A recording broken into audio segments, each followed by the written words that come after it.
ശാസ്ത്രീയ അഥർവവേദ പഠനം ക്ലാസ് 188. നമ്മളിന്ന് മണ്ഡലം 1 അഷ്ടകം 2 അനുവാകം 19 128ാമത്തെ മന്ത്രമാണ് നോക്കുന്നത്. അതിലെ ദേവത അഗ്നിയാണ്. അഗ്നി എന്ന് പറയുന്നത് വേദത്തിൽ പഞ്ചഭൂതങ്ങളിൽ ഒന്നായ ഊർജമാണ്. കരദ്രവ വാതക ഊർജം, പിന്നെ പ്രപഞ്ചം. അപ്പോൾ ഊർജത്തെ പറ്റിയുള്ള പരാമർശങ്ങളാണ് നമുക്ക് നോക്കാം. അതിൽ അഗ്നി പല രൂപത്തിലും പറയാം. നമുക്ക് ആദ്യത്തെ മന്ത്രത്തിൽ എന്താണ് പറയുന്നതെന്ന് നോക്കാം. ഋഗ്വേദം മണ്ഡലം 1 സൂക്തം 128 1. ഋഷി പരുച്ഛേലൻ, ദേവത അഗ്നി, ഛന്ദസ് ഉത് അഷ്ടി. അയം ജായത മനുഷോ ധരിണീമണിഹോദായ ജിഷ്ട ഉശിജാം അനുവ്രതമഗ്നിസ്വമനുവ്രതം വിശ്വസൃഷ്ടി സഖീയതേ രൈരിവ ശ്രവസ്വദേ അതപ്തോ ഹോദാ നിഷദത് ഇളസ്പദേ പരിവീത ഇളസ്പദേ. അരണിയിൽ നിന്നും ഉത്ഭവിക്കുന്ന ഹോതാഗ്നി സാധകന്മാരുടെ എല്ലാ നിവേദനങ്ങളും കേൾക്കുന്നു. അദ്ദേഹം യശസ്സുകൾക്ക് ധനത്തിന് തുല്യനാണ്. ഈ അഗ്നി ഒരിക്കലും പീഡിപ്പിക്കാത്തവനായ ഹോതാവിൻ്റെ രൂപത്തിൽ പൂജാസ്ഥാനത്ത് വിരാജിക്കുന്നു. ഈ പൂജയ്ക്ക് യോഗ്യനായ അഗ്നിയെ പൂജിച്ചേ പറ്റൂ. കാരണം നമ്മുടെ ഒരു കർമ്മവും ഊർജമില്ലാതെ, അഗ്നിയില്ലാതെ, ഊർജമില്ലാതെ നടക്കില്ല. നമ്മളെ ശരീരത്തിൻ്റെ ജീവൻ നിലനിൽക്കുന്നത് തന്നെ ഈ ചൂടുള്ളത് കൊണ്ടാണ്. അതുകൊണ്ട് ആ പൂജനീയനായ അഗ്നി അരണിയിൽ നിന്നാണ് ഉത്ഭവിച്ചത്. ആദ്യം അതിനെ പ്രകടമാക്കിയത് ഒരസിയിട്ടാണ്. പണ്ട് കാലത്ത് കാടുകളെല്ലാം കാടായിരിക്കുമല്ലോ അധികമല്ലോ, അവ തമ്മിൽ ഒരസുമ്പോഴാണ് അഗ്നി ഉണ്ടായത്. അങ്ങനെയാണ് മനുഷ്യൻ ഇന്നും അഗ്നി തീപ്പട്ടിയെല്ലാം ഒരസിയിട്ട് തന്നെയാണ് ഉണ്ടാക്കുന്നത്. അതുകൊണ്ട് അരണിയിൽ നിന്നാണ് അത് ഉത്ഭവിച്ചത്. അത് കർമ്മം ചെയ്യുന്നവരുടെ എല്ലാ നിവേദനങ്ങളും സ്വീകരിക്കുന്നു. നമ്മൾ എന്ത് ആവശ്യപ്പെട്ടാലും അത് സാധിപ്പിച്ചു തരും. നമുക്ക് വെളിച്ചം വേണമെന്ന് പറഞ്ഞു കഴിഞ്ഞാൽ അത് തരും. നമ്മളെ നമുക്ക് അരിയൊന്ന് ചോറാക്കി തരണം എന്ന് പറഞ്ഞാൽ അത് ആക്കിത്തരും. നമ്മളെ സാധനങ്ങൾ കൃത്രിമ പ്ലാസ്റ്റിക് ഉണ്ടാക്കി തരണം എന്ന് പറഞ്ഞാൽ അത് ഉണ്ടാക്കിത്തരും. എല്ലാത്തിനും നമ്മുടെ ആഗ്രഹങ്ങൾ അത് നിവേദനം എല്ലാം സ്വീകരിക്കുന്നു. എന്നിട്ട് അത് യശസ്വികൾക്ക് ധനത്തിന് തുല്യമാണ്. അഗ്നി തന്നെയാണ് ധനം. ഊർജമാണ് ധനമാക്കി മാറ്റുന്നത്. നമ്മൾ അരിക്ക് വില കുറവാണ്. ഏതുമായിട്ട് കമ്പയർ ചെയ്യുമ്പോൾ ചോറിനെ അപേക്ഷിച്ച് ആ ധനമുള്ള അരിയെ, വില കുറഞ്ഞ അരിയെ വില കൂടിയ ചോറാക്കി മാറ്റിയിട്ട് ധനം നേടിത്തരുന്ന ആരാണ്? അഗ്നിയാണ്. അപ്പം അത് യശസ്വികൾക്ക് ധനത്തിന് തുല്യമാണ്.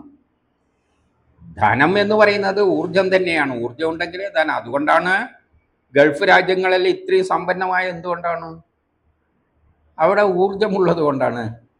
പെട്രോളും ഡീസലും മറ്റേ ഭൂമിയിൽ നിന്ന് ക്രൂഡ് ഓയിൽ കുഴിച്ചെടുക്കുന്നതുകൊണ്ടാണ്. അതിലാണ് അഗ്നിയുള്ളത്. ഈ അഗ്നി ഒരിക്കലും ഹോതാവിനെ പീഡിപ്പിക്കില്ല. അവന് ഒരിക്കലും ദോഷമൊന്നും ചെയ്യുന്നില്ല. ശരിക്കും ഉപയോഗിച്ച് കഴിഞ്ഞാൽ അഗ്നി ഒരിക്കലും നമുക്ക് ദോഷം ചെയ്യില്ല. നമ്മൾ അഗ്നി ദിവസവും ഉപയോഗിച്ചിട്ട് എന്തെല്ലാം ചെയ്യുന്നുണ്ട്? നമുക്ക് ദോഷം ചെയ്യുന്നുണ്ട്. അതുകൊണ്ട് തന്നെ അതിനെ പൂജിക്കേണ്ട അവസ്ഥാനത്തേക്ക് വിരാജിക്കുന്നു. അത് പൂജിക്കാൻ യോഗ്യനാണ്. ഇനി നമുക്ക് 2 എന്താണ് പറയുന്നത് നോക്കാം. ഋഗ്വേദം മണ്ഡലം 1 സൂക്തം 128 2.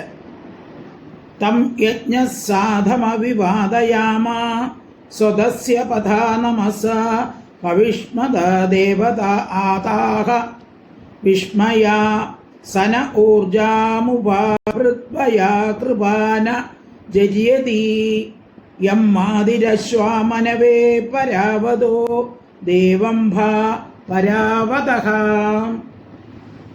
ഞങ്ങൾ അത്യന്തം വിനയാന്വിതരായി യജ്ഞാനുഷ്ഠാനങ്ങളിൽ കൃതാതിയുക്തമായ ഹവിസ് കാഴ്ചയായി അർപ്പിച്ച് അഗ്നിയെ സ്തുതിക്കുന്നു. അവൻ നമ്മുടെ ഹവിസിനെ സ്വീകരിച്ച് വളരട്ടെ. മാതൃശാവ് അഗ്നിയെ ദൂരത്തു നിന്നും കൊണ്ടുവന്ന് വനത്തെ പ്രദീപ്തമാക്കുന്ന പോലെ നമ്മുടെ യജ്ഞങ്ങളെയും ദൂരദേശത്ത് നിന്ന് അഗ്നി വന്നു ചേർന്ന് പ്രദീപ്തമാക്കട്ടെ. നമ്മൾ വിനയത്തോടുകൂടി യജ്ഞം നടത്തുമ്പോൾ എന്ത് ചെയ്യുന്നു? ഘൃതാതിയുക്തമായ ഹവിസ്, ഘൃതങ്ങളും എല്ലാം ഹവിസുകളും എല്ലാം അടങ്ങിയ ഹവിസ് കാഴ്ചയായ അഗ്നിക്ക് സമർപ്പിച്ചിട്ട് സ്തുതിക്കുന്നു. അഗ്നിക്കാണ് സമർപ്പിക്കുന്നത്, എന്നിട്ട് സ്തുതിക്കുന്ന പറഞ്ഞാൽ ശാസ്ത്രത്തിന്റെ അടിസ്ഥാനത്തിൽ അഗ്നിയോട് പറയും, ഇതിനെ നീ വിചാരിച്ച ഇന്നതാക്കി തരാൻ പറ്റുന്നു. ഉദാഹരണം, ചോറ് വെക്കുമ്പോൾ നമ്മൾ അരിയും വെള്ളവും അരിയും വെള്ളവും എല്ലാം അഗ്നിക്ക് കൊടുക്കും. എന്നിട്ട് അഗ്നിയോട് പറയും, നീ വിചാരിച്ചു കഴിഞ്ഞാൽ ഇനി എന്താക്കി തരാൻ പറ്റും. അതാണ് സ്തുതി. ചോറാക്കി മാറ്റാൻ പറ്റും ഇതിനെ ചൂടാക്കിയിട്ട്. അതാണ് സ്തുതി, സയൻസ്. അപ്പോൾ നമ്മൾ വിനയത്തോടുകൂടി അഗ്നിക്കാണ് ഹവിസ്സുകളെല്ലാം അർപ്പിക്കുന്നത്. ഹൃദയുക്തമായ ഹവിസ്സുകളെല്ലാം അഗ്നിക്ക് അർപ്പിച്ചിട്ട് അതിനെ സ്തുതിക്കുന്നു. അവനെന്ത് ചെയ്യുന്നു? അത് നമ്മുടെ ഹവിസിനെ സ്വീകരിച്ചിട്ട് വളരട്ടെ, അവൻ വികസിക്കും. അഗ്നി അതെല്ലാം എടുക്കും, അപ്പോഴാണല്ലോ കത്തി ജ്വലിക്കുന്നത്. അതുകൊണ്ട് വളരട്ടെ എന്ന് പറഞ്ഞാൽ നല്ലോണം കത്തിയിട്ട് മാതാരിശ്വാവ് അഗ്നിയെ ദൂരത്തുനിന്ന് കൊണ്ടുവന്ന് വനത്തെ പ്രദീപ്തമാക്കുന്നത് പോലെ കാറ്റെന്ത് ചെയ്യും? മാതാരിശ്വാവ് എന്ന് പറഞ്ഞാൽ അന്തരീക്ഷത്തെ സഞ്ചരിക്കുന്ന വായു, കാറ്റ് എന്ന് പറയാം. ഒരുത്തിയിൽ തീ പിടിച്ചു കഴിഞ്ഞാൽ കാറ്റ് അടിച്ചിട്ട് വനത്തെ മുഴുവൻ എല്ലായിടത്തും എത്തിക്കുന്നത് പോലെ നമ്മുടെ യജ്ഞങ്ങളെയും, നമ്മൾ നടത്തുന്ന യജ്ഞങ്ങളെ, നമ്മൾ ഇവിടെ വെച്ച് യജ്ഞം നടത്തുകയാണെങ്കിലും ദൂരത്തു നിന്നും അഗ്നി വന്നു ചേർന്ന് നമ്മളെ കർമ്മങ്ങൾ പൂർണ്ണമാക്കി തരട്ടെ. ഇപ്പം കാടിൻ്റെ അപ്പുറത്തറ്റത്തും തീ പിടിക്കും, ഇവിടെ കത്തുമ്പോൾ. എന്തുകൊണ്ട്? കാറ്റടിച്ചിട്ട് അവിടെ കൊണ്ടുപോകുന്നത് വരെ അഗ്നി എവിടെയുണ്ടെങ്കിലും അത് വന്ന് നമ്മളൊരു യജ്ഞം നടത്തുമ്പോൾ നമ്മളെയും സഹായിക്കട്ടെ എന്ന് പറയുകയാണ്. ഇനി 3 ഋഗ്വേദം മണ്ഡലം 1 സൂക്തം 128 3. ഏവേന സദ്യപര്യേതി പൂർധിവം മുഹുർ ഗീരേതോ വൃഷഭക്കനിക്രത ദദദ്രേതകനിക്രത ശതം ചക്ഷാണോ അക്ഷഭിർദേവോ വനേഷു തുർവണി സദോദധാന ഉപരേഷു സാനിഷു അഗ്നിപരേഷു സാനിഷു. സദാ സ്തുത്യനും ഹവിർയുക്തനും അഭീഷ്ടദാതാവും സമർത്ഥനുമായ അഗ്നി യജ്ഞവേദിയുടെ 4 ഭാഗത്തും ശബ്ദമുണ്ടാക്കിക്കൊണ്ട് വ്യാപിക്കുന്നു. ആ അഗ്നി സ്തോത്രങ്ങൾ സ്വീകരിച്ചുകൊണ്ട് ഉത്തമമായ യജ്ഞത്തെ അതിവേഗം പ്രദീപ്തമാക്കുന്നു. സ്തുതിക്ക് യോഗ്യനും ഹവിറുക്തനും, നമ്മൾ കൊടുക്കുന്ന ഹവിസ്സുകളെല്ലാം അത് യുക്തി പോലെ അത് ഉപയോഗിച്ചിട്ട് അഭിഷ്ടങ്ങൾ, നമ്മുടെ ആഭിഷ്ടങ്ങൾ സാധിപ്പിച്ചു തരുന്ന അഗ്നി, അവൻ സ്തുതിക്ക് യോഗ്യനാണ്. നമ്മൾ എന്തു സയൻസിൻ്റെ അടിസ്ഥാനത്തിൽ അതിനെ സമീപിച്ചാൽ, അർപ്പിച്ചു കഴിഞ്ഞാൽ അത് നമ്മുടെ അഭിഷ്ടങ്ങളെല്ലാം സാധിപ്പിച്ചു തരുന്നവനും അതിനുള്ള സമർത്ഥനുമാണ്. അഗ്നി യജ്ഞത്തിൻ്റെ 4 ഭാഗത്തു നിന്നും വന്നിട്ട് ശബ്ദമുണ്ടാക്കിക്കൊണ്ട് വ്യാപിക്കുന്നു. നമ്മളൊരു യജ്ഞം നടത്തുമ്പോൾ അഗ്നി 4 ഭാഗത്തു നിന്നും വന്ന്, അതായത് ആളിപ്പടരുന്നു. നമ്മൾ കണ്ടില്ലേ, പാത്രം അടിയിൽ വെച്ച് തീ കൊടുക്കുമ്പോൾ അതിന് 4 വശത്തും അഗ്നി നമ്മൾ വെച്ചിരിക്കുന്ന ഹവിസിൻ്റെ 4 ഭാഗവും അത് മൂടിക്കൊണ്ട് വ്യാപിക്കും. ആ അഗ്നി സ്തോത്രങ്ങൾ സ്വീകരിച്ചുകൊണ്ട്, എന്താണ് സ്തോത്രം? വേദമന്ത്രങ്ങൾ നമ്മൾ ഉപയോഗിക്കുന്ന സയൻസ് തത്വം ഉപയോഗിച്ചുകൊണ്ടാണത് കർമ്മം ചെയ്യുന്നത്. പാത്രത്തിലെ അരിയെ ചോറാക്കുന്ന എന്താണ്? അവിടെ ഒരു സയൻസ് ഉണ്ട്. ആ സയൻസിൻ്റെ അടിസ്ഥാനത്തിലാണ് അത് സ്വീകരിച്ചുകൊണ്ട് ഉത്തമമായ യജ്ഞത്തെ, നമ്മൾ ഉത്തമമായ സയൻസിൻ്റെ അടിസ്ഥാനത്തിൽ യജ്ഞങ്ങൾ ചെയ്യുമ്പോൾ അതിനെ പ്രദീപ്തമാക്കുന്നു. നമ്മൾ ഉദ്ദേശിക്കുന്ന തരത്തിൽ അതിനെ പരിവർത്തനം ചെയ്ത് നമുക്ക് തരുന്നു. ഇനി 4 ഋഗ്വേദം മണ്ഡലം 1 സൂക്തം 128 4.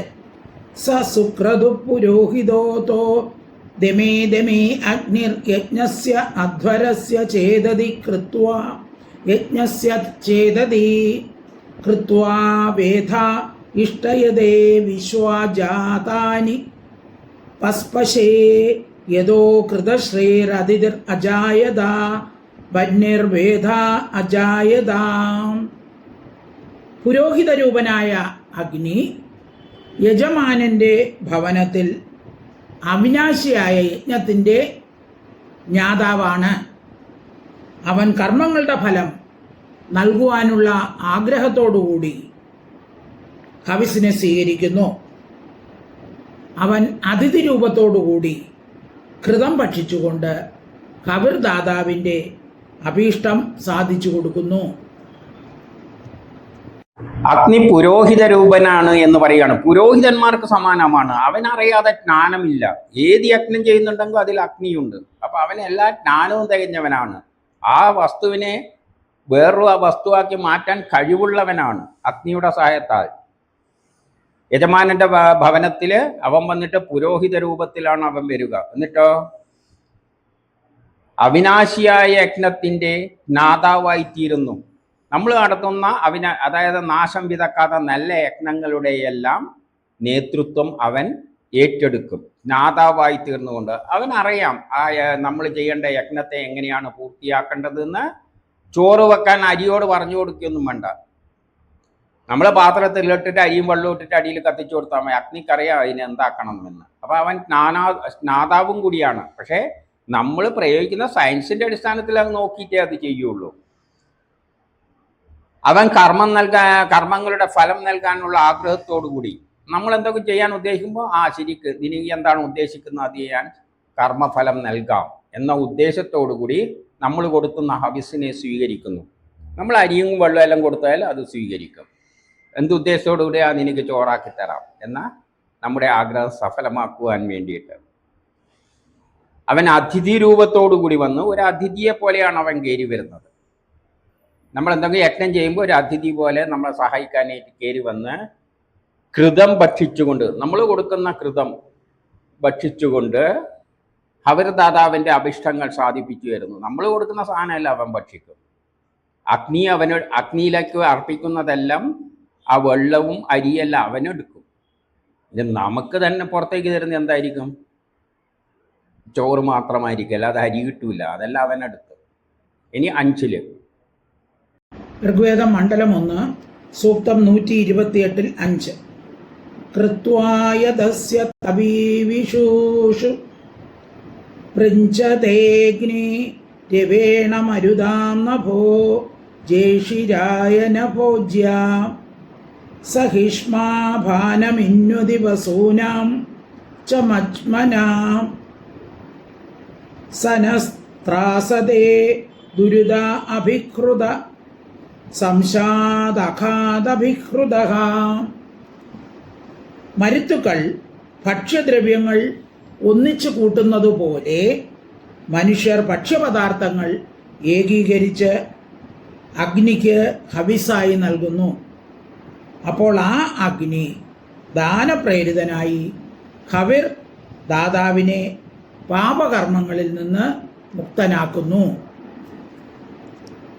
മരുത്തുക്കൾ ഭക്ഷ്യദ്രവ്യങ്ങൾ ഒന്നിച്ചു കൂട്ടുന്നത് പോലെ മരുത്തുക്കളാണ് ആകാശത്തിലെ 49 മരുത്തുക്കൾ കൂടിയതാണ് ഈ പ്രപഞ്ചം. അതിലോട്ട് ആകാശത്തിലൂടെ അത്രയും വലിയ മരുത്തുകൾ സഞ്ചരിക്കുന്നുണ്ട്. അവയുടെ സഞ്ചാരം അനുസരിച്ചാണ് ഈ ഭൂമിയിൽ വിഭവങ്ങളെല്ലാം കൃഷിയെല്ലാം ഉണ്ടാകുന്നതും വിഭവങ്ങൾ ഉണ്ടാക്കുന്നതും. അപ്പം മരുത്തുക്കൾ ഭൂമിയിൽ വിഭവങ്ങൾ ഉണ്ടാക്കിയെടുക്കുന്നത് പോലെ മനുഷ്യർ ഭക്ഷ്യപദാർത്ഥങ്ങൾ ആർക്ക് കൊടുക്കുന്നു? ഹവിസ് രൂപത്തിൽ അഗ്നിക്ക് നൽകുന്നു. ഭക്ഷ്യം ഉണ്ടാക്കേണ്ട സാധനങ്ങളല്ലേ, ഭക്ഷണമെല്ലാം ഉണ്ടാക്കേണ്ട സാധനങ്ങൾ ഏകീകരിച്ചിട്ട് പാത്രത്തിലെല്ലാം ഇട്ടിട്ട് അഗ്നിക്ക് ഹവിസായി നൽകുന്നു. നമ്മളപ്പോൾ അഗ്നിക്ക് കൊടുക്കുന്ന സാധനത്തിനാണ് ഹവിസ് എന്ന് പറയുന്നത്. അതെന്തുവാകാം, നമ്മളിപ്പോൾ സാധാരണ പൂജാദ്രവ്യങ്ങൾ എന്തല്ലോ എന്ന അർത്ഥത്തിലൊന്നും ഇല്ല. ഹവിസ് എന്ന് പറയുന്നത് ചോറ് വെക്കാനാണെങ്കിൽ നമ്മൾ കൊടുക്കുന്ന അരിയും വെള്ളമെല്ലാം തന്നെ ഹവിസ്. മീൻകറി വെക്കാനാണെങ്കിൽ മത്സ്യവും വെള്ളമെല്ലാം തന്നെയാണ്. അല്ലെങ്കിൽ ചിക്കൻ വെക്കുകയാണെങ്കിൽ ചിക്കനും മുളക് പൊടി ഇതെല്ലാം തന്നെയാണ് ഹവിസ്. അത് നമ്മൾ അഗ്നിക്ക് അർപ്പിക്കുമ്പോൾ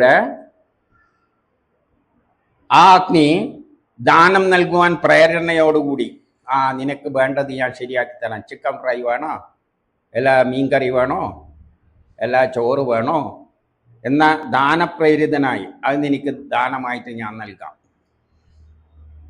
ഹവിർദാതാവിനെ പാപകർമ്മങ്ങളിൽ നിന്നും മുക്തമാകുന്നു. ഹവിസ് അർപ്പിച്ചവന് പാപമില്ലാതാക്കുന്നു. എന്താണ് പാപമില്ലാതാക്കുക?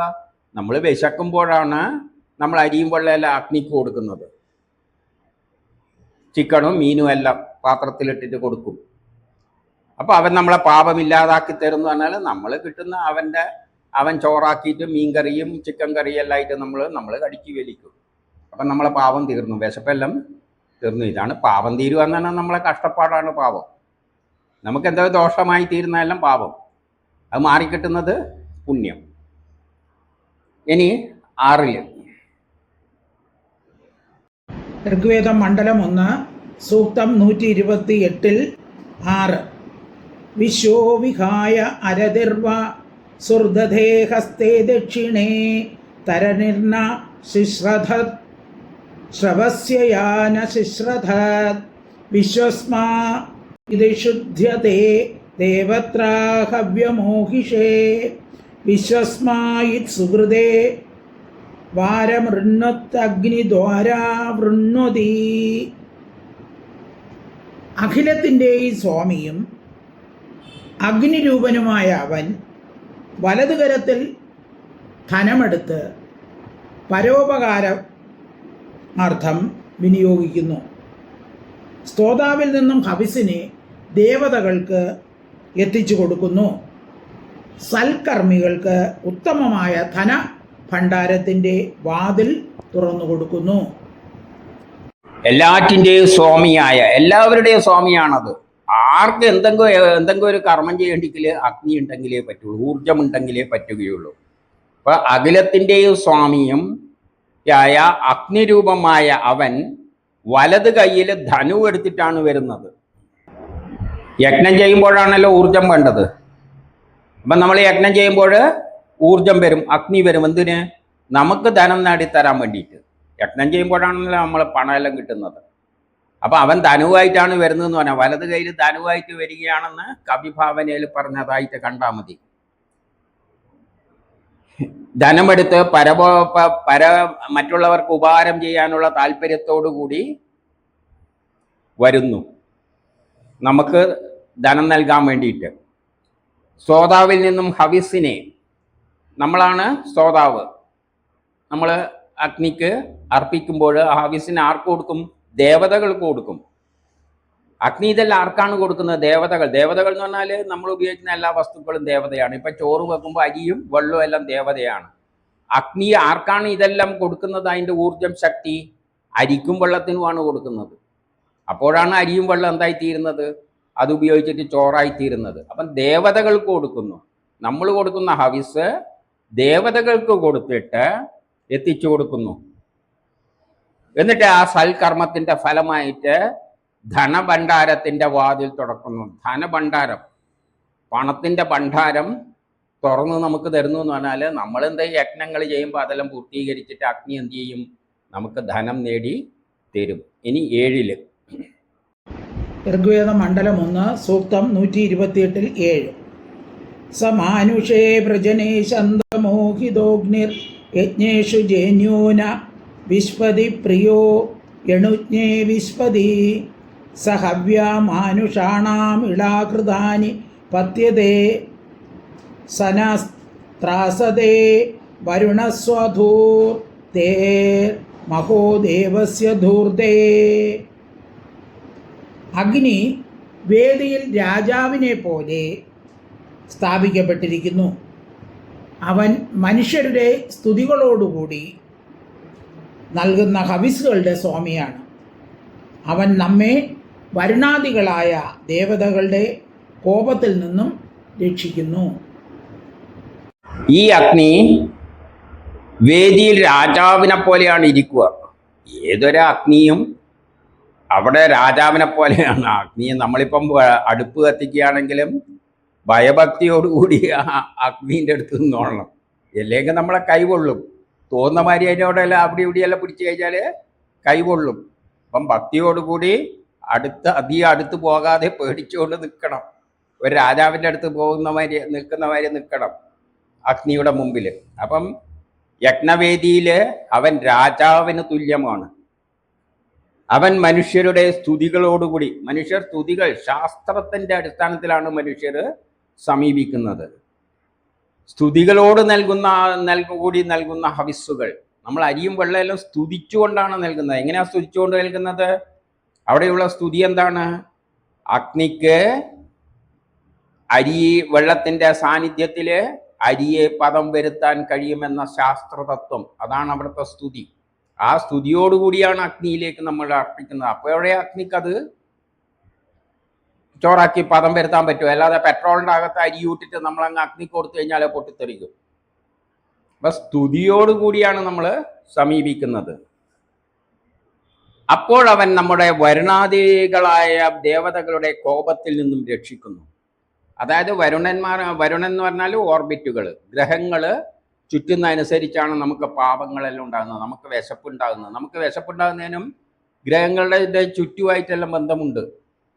രാവിലെ എണീക്കുമ്പം വിശപ്പ് വരും, ഉച്ചയാകുമ്പം വിശപ്പ് വരും, വൈകുന്നേരം ചായ കുടിക്കേണ്ട ഒരു വിശപ്പ് വരും. ഇതെല്ലാം എന്താണ്? ഗ്രഹങ്ങളുടെ ഓരോ പൊസിഷൻ അനുസരിച്ചാണ് വിശപ്പ് വരുന്നത്. അല്ല, അർദ്ധരാത്രിക്ക് നമുക്ക് വിശപ്പ് വരും. എന്തുകൊണ്ടാണ്? അപ്പോൾ ഓരോ സ്ഥലത്ത് ഗ്രഹം വരുമ്പോഴാണ് രാവിലെ ഒരു 10 മണി 9 മണിയാകുമ്പം വിശപ്പ് വരും. ഉച്ചക്ക് ഒരു 12, 1 അതിൻ്റെ ഇടയ്ക്ക് വിശപ്പ് വരും. വൈകുന്നേരം ആകുമ്പോൾ ഒരു ചായ കുടിക്കേണ്ട സമയത്ത് ഒരു ചെറിയ വിശപ്പുണ്ട്. അത് കഴിഞ്ഞ് രാത്രി കഴിച്ചു കഴിഞ്ഞാൽ പിന്നെ 12 മണിക്കൊന്നും വിശപ്പ്. ചിലവർക്ക് 12 മണിക്കും വരും. അത് അവരുടെ ജാതകത്തിൽ ആ ഗ്രഹങ്ങളുടെ കുഴപ്പമാണ്. അപ്പോൾ അതാണ് വരുണപാശം. വരുണം എന്നാണ് ഓർബിറ്റിൽ ഗ്രഹങ്ങൾ ഓരോ പ്രത്യേക സ്ഥലത്ത് വരുമ്പോഴാണ് നമുക്ക് ഈ കുഴപ്പങ്ങളെല്ലാം ഉണ്ടാകുന്നത്. അപ്പോൾ അതെല്ലാം ആരാണ് പരിഹരിച്ചു തരുന്നത്? അഗ്നിയാണ് പരിഹരിച്ചു തരുന്നത്. അപ്പം വരുണപാശത്തിൽപ്പെട്ട ദേവന്മാരുടെ കോപത്തിൽ നിന്നും നമ്മളെ രക്ഷിക്കുന്നു. ഇനി 8 ഋഗ്വേദം മണ്ഡലം 1 സൂക്തം 128 8. അഗ്നിം ഹോതാരമീളതേ വസുധിതിം പ്രിയം ചേദിഷ്ടം അരതിം നിയേരിരേ അവ്യവാഹം നേരിരേ വിശ്വായും വിശ്വവേദസം ഹോതാരം യജതം കവിം ദേവാസോ രണ്ണം അവസേവ സൂയവോ ഗീർഭീർരണ്ണം വസുയവഹ. യജമാനൻ ധനവാഹകനും അത്യധികം ചൈതന്യയുക്തവനും പ്രിയഹോതാവുമായ അഗ്നിയെ പൂജിക്കുന്നു. എല്ലാത്തിൻ്റെയും പ്രാണരൂപനും ധനേശനും യജന യോഗ്യജ്ഞാനിയുമായ അഗ്നിയുടെ സമീപം എല്ലാ ദേവകളും ധനത്തെ ആഗ്രഹിക്കുന്നവരുടെ രക്ഷയ്ക്കായി വന്നു ചേരുന്നു. അവൻ ധനവാഹിയാണ്. എങ്ങനെയാണ് ധനം വഹിക്കുന്നത്? യജ്ഞം ചെയ്യുമ്പോഴാണ്. നമുക്ക് കർമ്മം ചെയ്യുമ്പോൾ അഗ്നി വേണം, ഊർജം വേണം. അത് വെച്ച് യജ്ഞം ചെയ്യുമ്പോഴും നമുക്ക് ധനം നേടും. അപ്പം ധനം നേടിത്തരുന്നവനും അത്യധികം ചൈതന്യയുക്ത, നല്ല ചൈതന്യം തിളങ്ങുന്ന സാധനമാണ് അഗ്നി. പിന്നെയോ പ്രിയ ഹോതാവും, നമ്മുടെ ഹോതാവാണ്. നമ്മളെ എല്ലാ യജ്ഞങ്ങളെയും നയിച്ചു കൊണ്ടുപോകുന്ന നമ്മുടെ കൂട്ടുകാരനാണ്. അങ്ങനെയുള്ള അഗ്നിയെ യജമാനൻ എന്ത് ചെയ്യും? പൂജിക്കും. കാരണം നമുക്ക് ഇത്രയും നമ്മളെ ഫ്രണ്ടായിട്ട് നിൽക്കുന്ന കൂട്ടുകാരനായിട്ട് വിശ്വസ്തനായ ഒരു കൂട്ടുകാരൻ അഗ്നി മാത്രമേ ഉള്ളൂ, ഊർജമേ ഉള്ളൂ. അപ്പം നമ്മളതിനെ പൂജിക്കുക തന്നെ വേണം. എല്ലാറ്റിൻ്റെയും പ്രാണരൂപനാണത്. നമ്മളെ പ്രാണൻ എന്ന് പറയുന്നതും ഊർജമാണ്. പ്രാണൻ എന്ന് പറഞ്ഞാൽ നമ്മളെ നാഡികളിലൂടെ സഞ്ചരിക്കുന്ന സിഗ്നൽ സിസ്റ്റം എല്ലാം എന്താണ്? അഗ്നി തന്നെയാണ്. നമ്മളെ നാഡികളിലൂടെ സഞ്ചരിക്കുന്ന പ്രാണൻ എന്ന് പറഞ്ഞാൽ സിഗ്നൽ സിസ്റ്റം, അതും ആര് തന്നെയാണ്? പ്രാണരൂപനാണ്, അഗ്നി തന്നെയാണ്. ധനേശനും, ധനം നേടിത്തരുന്നവനും, യജ്ഞം നടത്താൻ യോഗ്യനും, നമ്മുടെ ഏത് യജ്ഞത്തെ അവനാണ് നടത്തിത്തരുന്നത്. ജ്ഞാനിയും, അത് നടത്താനുള്ള ജ്ഞാനവും തികഞ്ഞവനാണ്. സയൻസിൻ്റെ അടിസ്ഥാനത്തിൽ നമ്മൾ അതിനോട് പറഞ്ഞു കഴിഞ്ഞാൽ അത് ഉടനെ ചെയ്തു തരും. കാരണം ആ സയൻസ് അതിനും അറിയാം. നമുക്കറിയുന്ന സയൻസ് എന്താണ്? അഗ്നിക്ക് വസ്തുക്കളെ പദം വരുത്താനുള്ള കഴിവുണ്ട്. ആ തത്വം അനുസരിച്ച് അരിയും വെള്ളവും കൊടുക്കുമ്പോൾ അഗ്നിക്കും അറിയാം എൻ്റെ ശക്തി ഉപയോഗിച്ചിട്ട് ഇതിനെ പദമാക്കാണെന്ന്. അപ്പം ജ്ഞാനിയോ ആണ്. ആയ അഗ്നിയുടെ സമീപം എല്ലാ ദേവതകളും ധനം ആഗ്രഹിച്ചുകൊണ്ട് രക്ഷക്കായി വന്നു ചേരുന്നു. എല്ലാ ദേവതകളും ഈ പ്രപഞ്ചത്തിലുള്ള എല്ലാവരും, നമ്മളും ദേവതകൾ തന്നെയാണ്. നമ്മളെല്ലാം അഗ്നിയുടെ സമീപത്ത് രക്ഷക്കായിട്ട് അഗ്നിയെ രക്ഷിക്കണേ എന്ന് പറഞ്ഞുകൊണ്ട് നമ്മൾ അഗ്നിയെ സമീപിക്കുന്നു. നമ്മളെ ശരീരത്തിൽ അഗ്നിയോട് പറയും, നീ ചൂട് കുറഞ്ഞു പോകരുതേ, ശരീരം തണുത്തു പോകരുതേ, തണുത്തുപോയ ചത്തുവോ, നീ എൻ്റെ ചൂട് എപ്പോഴും നിലനിർത്തണമെന്ന് അഗ്നിയെ നമ്മൾ സമീപിച്ചുകൊണ്ടിരിക്കുക. എന്തിനും അഗ്നി ഉണ്ടെങ്കിലേ കാര്യം നടക്കുകയുള്ളൂ.